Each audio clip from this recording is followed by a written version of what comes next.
It is time to now officially enter the last stage of a classic BattleTech line. To unravel the cunning plot that was built up over several novels and spent over 10 years in universe. To allow the story to slowly reach its climax. Welcome to the FedCom Civil War. Welcome to Flashpoint by Loren L. Coleman. David McCarthy returns to Cathil a hero, one of the few surviving members of the first Cathil Uhlans, who fought so fiercely in the war to defeat the clans.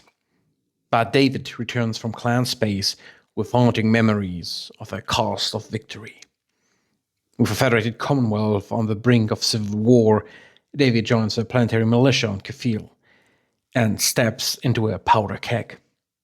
Opposing forces wrangle for control of the planet and its orbital shipyards, which birth a portion of the FedCom's mighty warship fleet. The 8th Regimental Combat Team, loyal to Ark and Katrina, refuses to turn over control of the planet to the militia.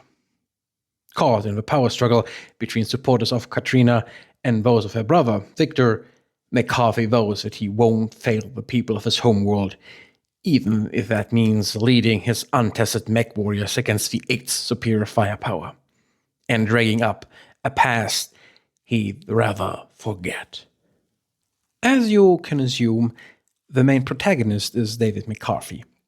He is a war hero that fought with Task Force Serpent or Huntress, and he goes back to his home planet and brings with him a reputation, a medal, and a big dose of PTSD.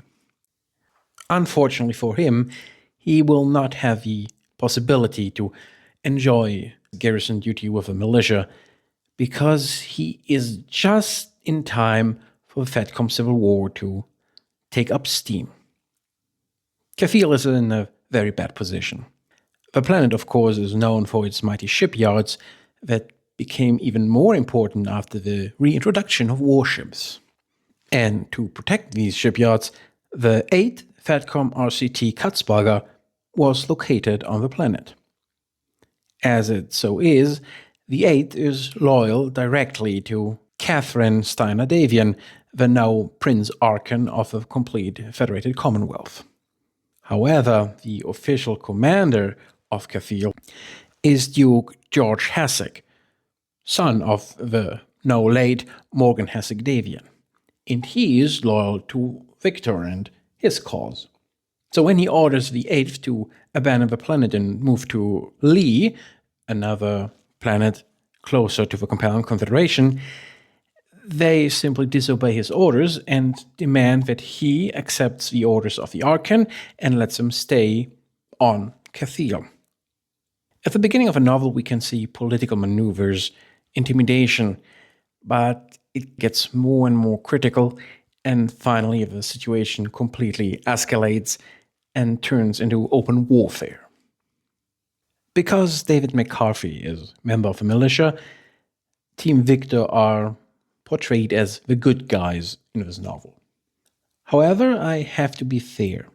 We can also see the motivations and the reasons behind the characters from the 8th RCT, and even the glorious militia has a few dirtbags and assholes, so you cannot really say that it's just good versus bad or black versus white. It's a civil war with a lot of gray and a lot of regret on both sides. There are good ideas everywhere, bad ideas, and truly twisted characters. That's a big plus. The characters themselves are mostly in tune with their actions. They behave like you would expect them to behave, for the most part. And the plot itself is quite solid and well crafted. We know and see why some actions are taken, and they make sense even in the bigger military picture of the conflict. There are two rather useless hanky-panky scenes that are a bit annoying, and what's even worse, Coleman stretches the probability extremely in two cases. an info dump, and a space battle to complete his story. But to be fair, they are not completely Deus Ex Machina events. The characters who are responsible for them have their motivation to do so, but it's just improbable that they would have the ability to do so. It's not exactly good storytelling, but it's also not that bad. There is one thing I would truly see as a problem. But depending on how you read a book, you may even see it as no problem at all. The book was not able to hook me in. I was reading the book almost always 2 or 3 chapters at a time, and then I laid it away and did something else. It is not the kind of book where you say, that's so great, I will reschedule my bedtime to 2 a.m., or where you decide willingly to sacrifice a Saturday to finish it. Maybe you're different than I in this regard and think it's awesome, but I don't think that the pacing itself really lends to a quick and exciting read. It's more like a slow burn. And of course, for you, that's maybe no problem at all, or it's a knockout criterion. Who would I recommend this book to?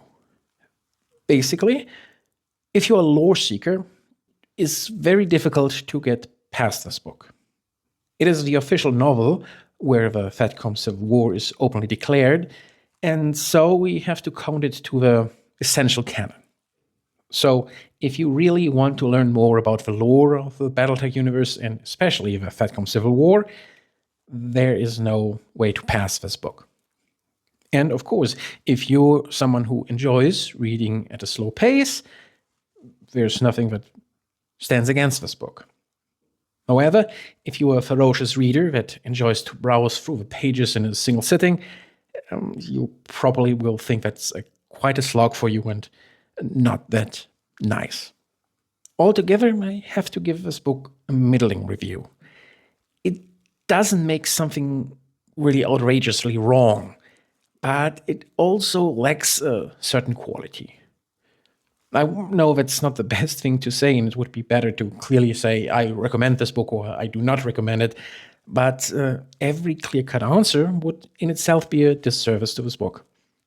Take a look at yourself, your reading habits, and most importantly, your desire to learn more about the FedCom Civil War, and depending on your answers, you can take this book or pass it.